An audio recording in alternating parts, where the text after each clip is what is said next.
Hello everybody, I am Technovoid, your host and greatest ally in these troubling times, and with me is your favorite Pokemon analyst, Hamsterwings. We are back with TDD Season 6, Week 7, the final week.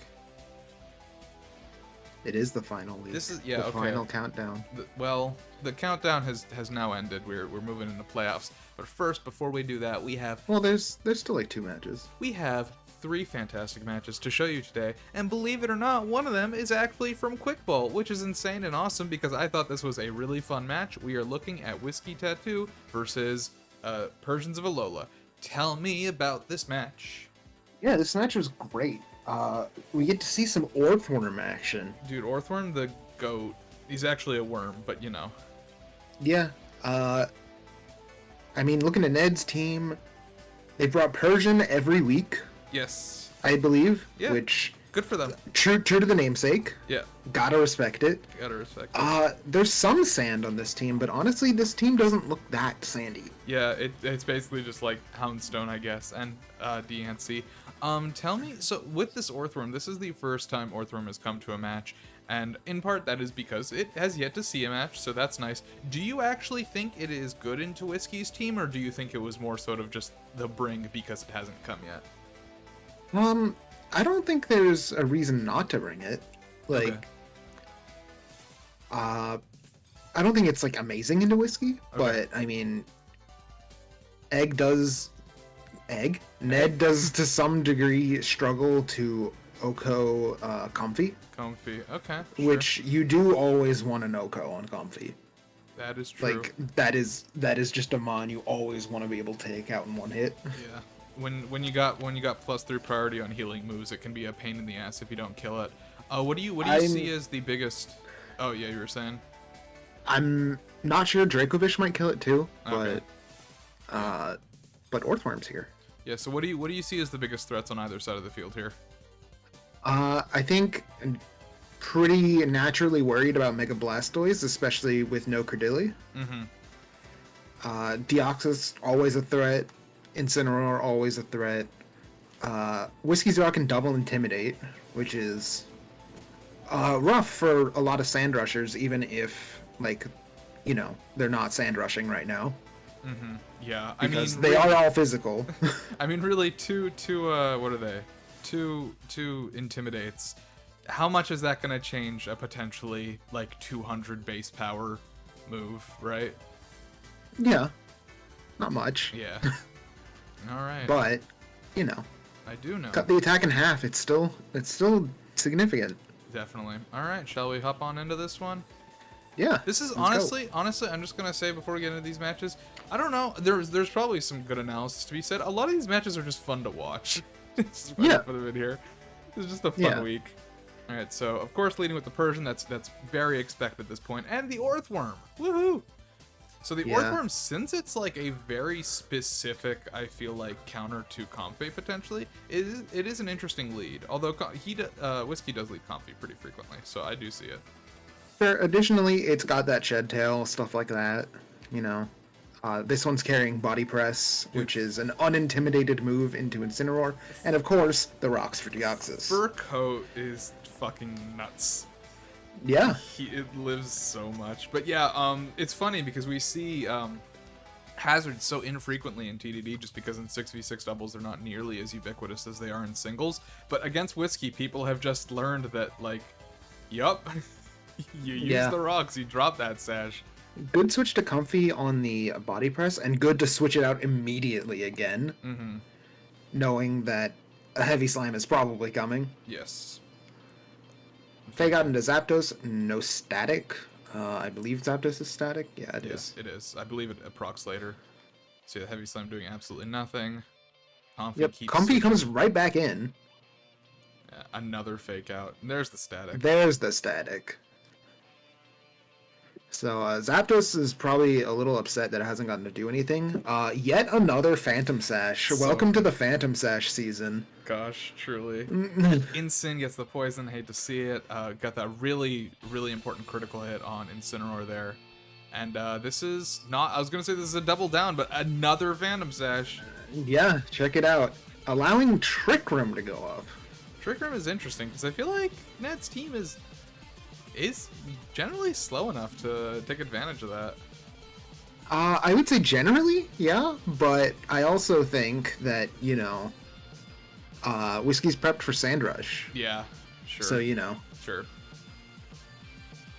So this Orthworm's still doing so much damage, even at -2, just because Body Press is a... Doesn't get minused. Yeah, it doesn't get... It's based on defense. It's very nice. Stone Edge here. Just eating that. Yeah, Zapdos is not frail. Yeah. Body Press. And again, Orthworm is wreaking havoc. Like, it's just sitting on the field. Nothing is happening to it. And look at that! I mean, Orthworm's defense is through the fucking roof. Yummy. Alright, DNC comes out, and we see the insane quick attack. That, it's insane to carry that move. And another Phantom Sash. Phantom Sash. I mean, the quick attack, that is an interesting piece of prep. I don't hate it, though. It's funny. Yep. So now we get the grounded Dio. Naturally, it doesn't really matter how bulky you are. You're going down. Yeah, especially since Orthworm doesn't have any special bulk at all. Dancy very clearly clicked Protect as it went first. Yeah.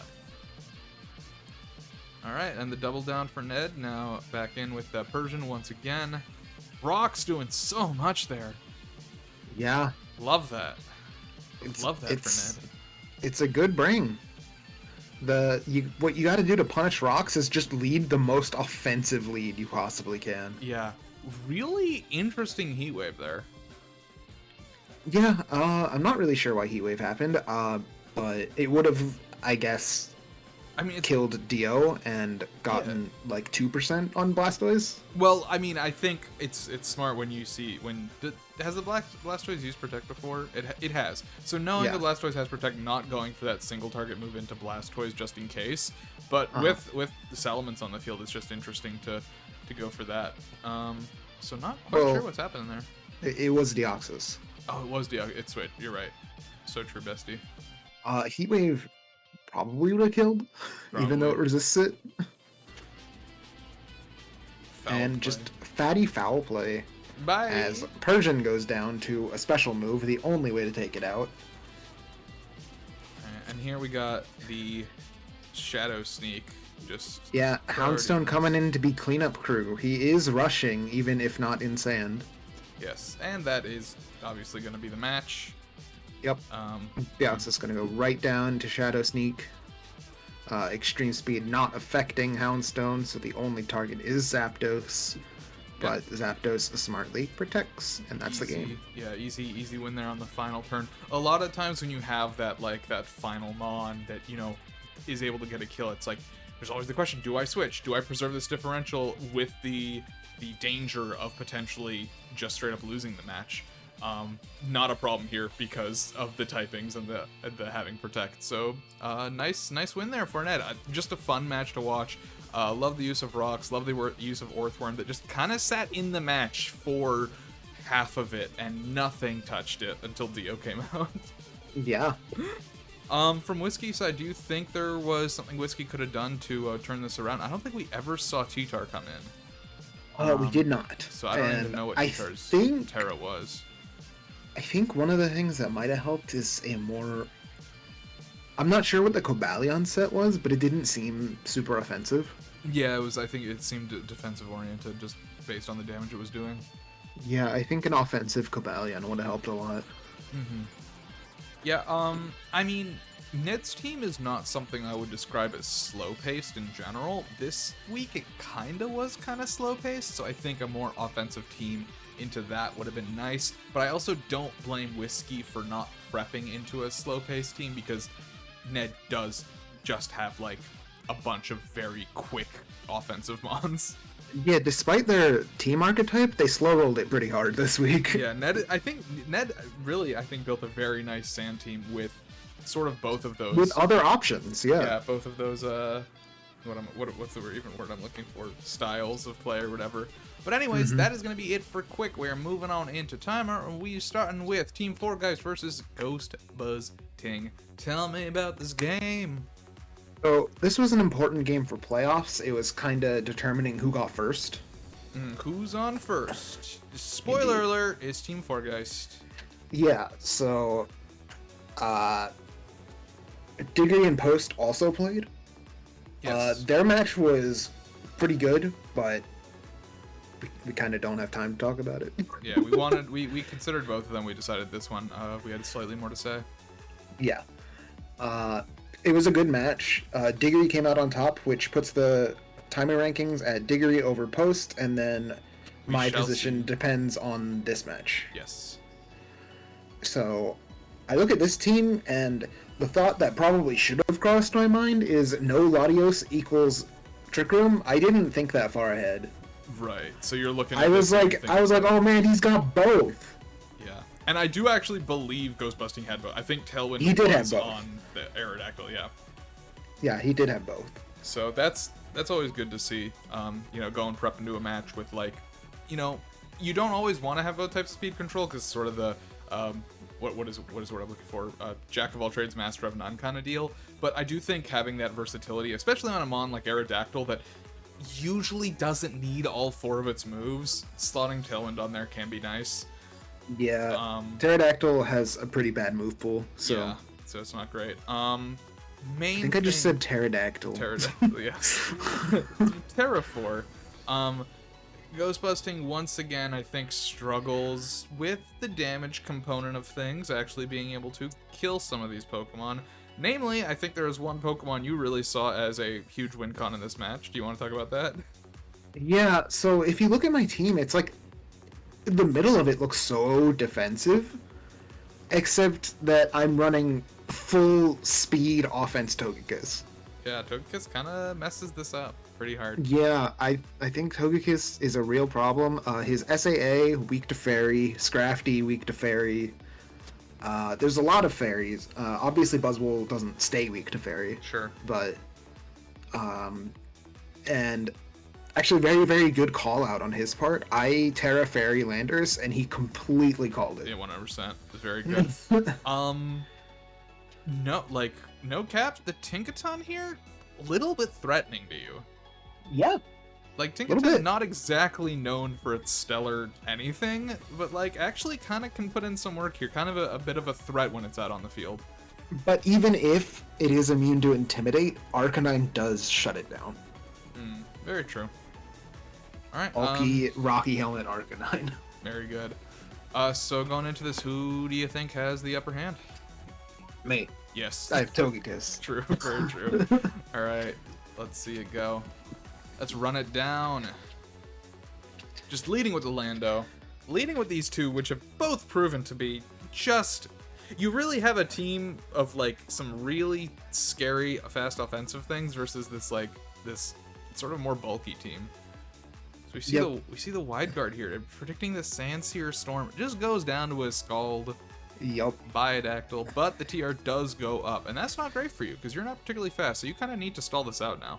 Yeah, to me, the obvious switch here is either Tangrowth or Arcanine, so I go into both. Both. And we got the clear amulet there. Yeah, so count number 1 of my Intimidate doing nothing. Yes. No, I mean, honestly, clear amulet, very nice item. We've seen it in a few matches. So this turn, I make a major call out, and it works out incredibly well for me. Stalling Trick Room. Yeah, pretty much. Just get that morning sun in. So, Tangrowth is going to go down here, but it does require both of BuzzTing's turns. Yeah, it requires a double target while Arcanine gets off some nice chip on the Buzzwole, who is a grass type. Yes. I wouldn't call that chip. I would call that most of its health bar, but yeah. Nice chip. That's chip, I guess. Anything that isn't a kill is chip. Yes, Sneasler comes out, which means Fake Out is going into the Buzzwole slot because it has already proven it is not Covert Cloak. And Arcanine, I'm just going to keep cooking Fire Blades. Yeah. Assuming that I can kill Buzzwole next turn, I don't need to double it. Sneasler doing 80% to Tinglu.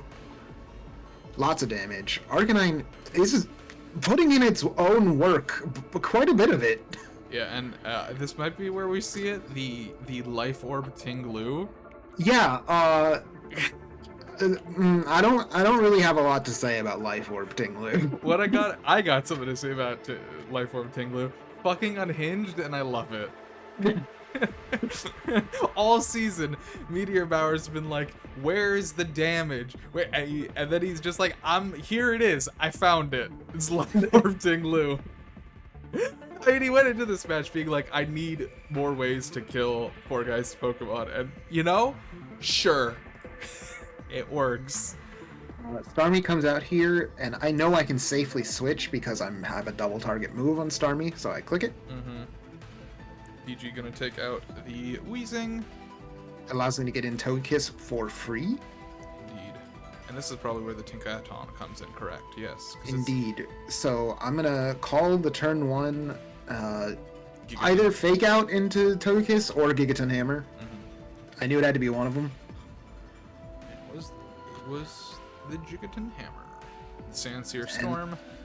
Lando's gonna start doing his thing, but this time I'm running Wide Lens. It's not my fault. Yeah. Also, I just want to say, I think that is the least damage Sandsear Storm has done all season, which is really sad.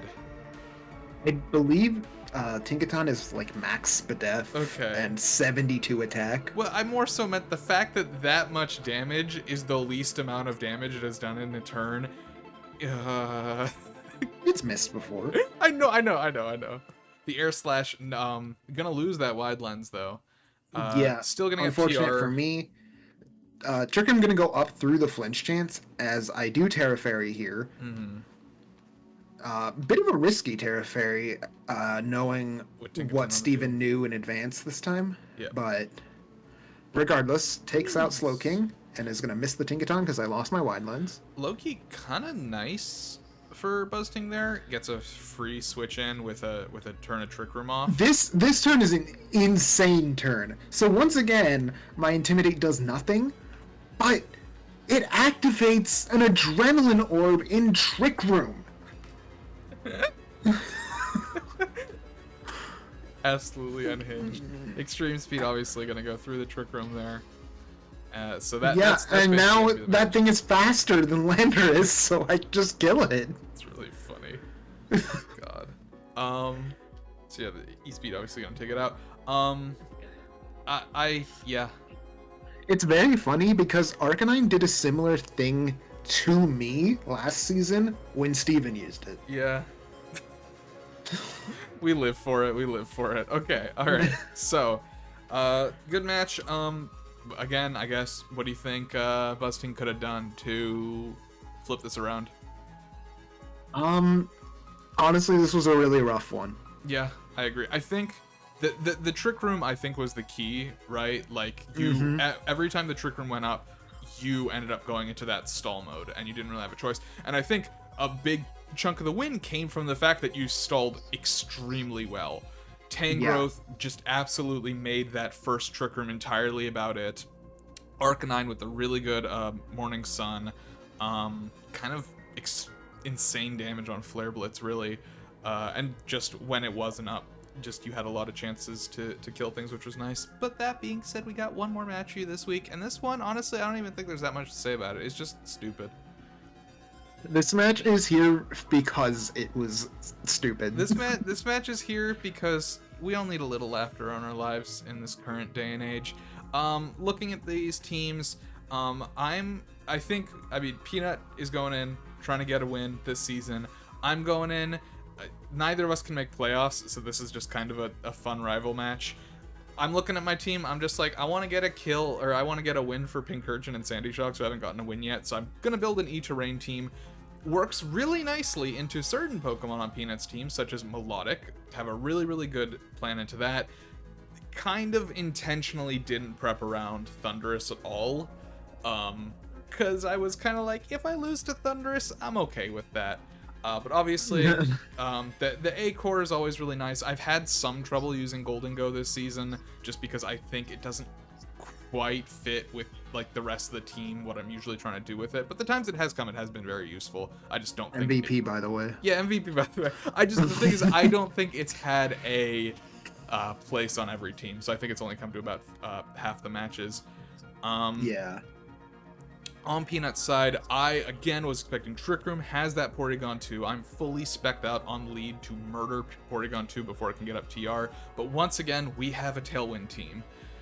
Fantastic. No Porygon.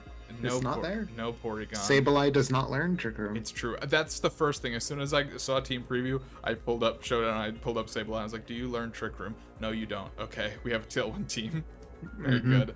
So, leading off, I was planning on leading Valiant just to get that kill off, but I figure if Tailwind's gonna go up, might as well get my own. I don't think I can outspeed, or I guess I can outspeed Rabombi, but I'm not chancing the Sash on that. Which it did have. Yes. So I go to the Terra Ground here, I get my Tailwind up, he gets up his, and I get Paralyze. I was hoping on the Rayquaza, instead I get it on the Melodic, which is not great, because now its defense is doubled. Marvel scale moment. But your whole team's special. Yeah, this is true. And so here's the guy I'm spooked of, but Rising Voltage is gonna decimate that Melodic, unsurprisingly. Yeah. It does a lot of damage from that little Pincurchin. Yeah. So at this point, you see the Terra flying. That is one thing I was really glad to see, was the Terra flying, because I was now he's not touching the ground. Yeah, I was really terrified. Like, I know I have an E-Terrain team. I'm like, if he goes for any Terra type other than flying, he's just gonna get benefits to his biggest move that I'm scared of. If he was like Terra Electric Scarf, and just started spamming Lightning Bolt Storm, I was screwed. I think you lost the match. Oh yeah, for sure. No, I made this prep expecting that might happen. I was okay with that. So at this point, obviously, Goldengo does lose this. I do want to preserve Goldengo. I get the feeling, like, I don't get the feeling. I know that Chiyu can live this turn, and I want to get, or I don't actually care about the Tailwind, but basically I know I can protect. Main reason for Chiyu coming in this turn, because I don't have any answers to Thundurus, I want to kill it, and from its current hit points and -1 special defense, X kills it if Beads of Ruin is activated, but that is the only way. Yeah. So it goes for the Focus Blast, into the Protect, I kill it. Unfortunately, Peanut does have Tailwind up, and me getting Tailwind up at this point is going to be difficult. What with this Rayquaza in, with Tailwind up, I kind of have to go for the Protect again, because there's no way I'm moving first, and I'm absolutely dead no matter what happens here. But I do... Rabombi picks up a little kill, Yeah. and Rayquaza picks up the other little kill. So I get a double switch here, which I'm actually quite happy about. While you don't have Tailwind, you do at least get full switch momentum. Exactly. And so I get my Quark Drive, I get my speed. It's not really going to matter here. Okay, we got to talk about this. Talk about this turn. So, I went into this turn thinking, okay, this Rayquaza most likely banded. I don't know this for a fact. I am guessing it is banded. It has just used Dragon Ascent, which means it's probably going to use Dragon Ascent again. Jegulus is going to die no matter what. But it's going to be at -2 special defense. I look at Dazzling Gleam at the -2 special defense. I have an Expert belt on. I see, okay, this is a guaranteed kill. Fantastic. So, get the crit. Honestly, didn't matter. Dragon Ascent was killing this thing anyways. Go for the Dazzling Gleam, fully expecting to break that potential Sash and delete this thing and lose with 1. I'm saying to myself, More Phantom Sash! More! More Phantom Sash. And at this point, I'm thinking, okay, what the hell is going on? My calc shows that this does like a minimum of 120%. And at this point, I realize, oh shit, I still have Beads of Ruin checked. So I completely fucked up. This is Beads of Ruin is not active, obviously, so this is entirely on me. This is my fault. I uncheck Beads of Ruin, and this shit goes to 99.7% kill rate. Or 99.7 min roll. Absolute min roll. Absolute min roll. Any other roll would have killed this thing, and I'm just like, okay, so it wasn't my fault. Fuck it. Alright, at least the Sash is gone. At this point, I need to survive one more turn of Tailwind. I know that I can resist the Dragon Ascent. The trick actually works in my favor, because I'm choice specs, and, you know, I don't really want it. Like, I don't need it for the rest of this team. And, yeah, you now have a Sash. Yes. Which, that's cool no, for you. I don't have a Sash. The Sash broke. No, you have the Sash. The sash wasn't used. Oh, wait, then how do I die? You get doubled. Oh, do I get doubled? Oh, I forgot the thing out there. Oops. Wait, how's the stash not used? Dazzling Gleam hit it. Do you not know how sash works? Oh, yeah, you're right. I'm stupid. Anyways, V-Create happens. Yeah, he's gone. That's fine. Dazzling Gleam Dazzling is gonna Gleam, kill you that. know? Yeah, so It's gonna do some stuff. Tailwind is gone. I'm not worried about the Rayquaza anymore. It's nice and dead. We come down to the 2v2. Easy win for me. Gets a Toxic off. Sure, whatever. I don't care. Chat goes wild. Chat kind of explodes here. When this happens, I pull up another tab and I type in knockoff accuracy. And yes, as expected, it is 100. This is the fucking bright powder. Goes for the protect. And as it turns out, I did not know this in the moment, but basically it was a guaranteed win. The Sableye literally had 0 ways to hit Goldengo, but it's the mental game, right? And I lost the mental game there. Just for the sake of the future, since Bright Powder is so unreliable, what I probably would have run here is Max Spadef Sableye with an Electric Seed, just in case Valiant was packing like Spirit Break. Yeah, and Electric Seed is a pretty good call. I mean, I haven't brought Pincurchin every game, but I think it's come to like 4, so it's a decent option. Yeah. Yeah. Very good. And you know, you could always, I don't remember what all 4 moves were, but you could always pack Trick if the seed becomes useless and just get a useful item instead. Anyways, that is the match. It just kind of funny how it played out. Always a highlight playing against Peanut. Always one of my best matches every season is against Peanut. Love this guy. But that is going to be it for this week. Do you have anything to say on any of the other matches that have occurred thus far? I think we actually have one going on right now. I think it's, what is it, Ven v Egg? So that's actually going to determine if Ven can get the 6-0, that is going to push Post out of playoffs, but I'm kind of guessing it hasn't happened. If Ven goes absolutely sicko mode. Exactly. Which you probably already know, because I think the match has been going on for 15 minutes, so I have to imagine the match ended. Oh, it's over? Let's see. Give me the deets. It's a 6-0! What? No way.